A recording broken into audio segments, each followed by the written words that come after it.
Job যখন আপনি করবেন, নিজের প্যাশনের পিছনে দৌড়ানো is a luxury. I am sorry, আচ্ছা, it's a very big luxury. যেই মানুষটার ফ্যামিলির দায়িত্ব নিতে হবে, বাবা মা অসুস্থ, তাকে যদি আমি বলি বাবা তুমি প্যাশনের পিছনে দৌড়াও, আমার কাছে মনে হয় that will be very big injustice. Again আমি যদি অনলাইনে মনে করেন মোটিভেশন স্পিচ যদি বলতে পারে হ্যাঁ এআই ইঞ্জিনিয়ার হওয়া আছে, ঠিক আছে, ডক্টর ইঞ্জিনিয়ার, বাট দিন শেষে বাবা ওই মানুষটার ক্যাপাসিটি নেই, ওর সংসারের হাল ধরতে হবে। সো আমি যদি ওকে কোয়েশ্চেন করি তাহলে তো আমি জানতে পারবো যে ওর তো ক্যাপাসিটি নাই এখন ইউনিভার্সিটিতে ভর্তি হওয়ার।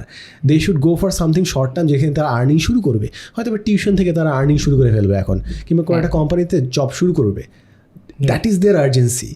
সো আমি যদি বলি যে আচ্ছা ঠিক আছে কারেন্টলি হয়তো বা বিহেভিয়ারাল ইকোনমিক্সে পড়লে সব থেকে ভালো হবে, অনেকে হয়তো এখানে পড়ার সৌভাগ্যই হবে না, কিংবা অনেকে পড়তে চায় না, কিংবা পড়ার সময় নেই, কিংবা টাকা নেই।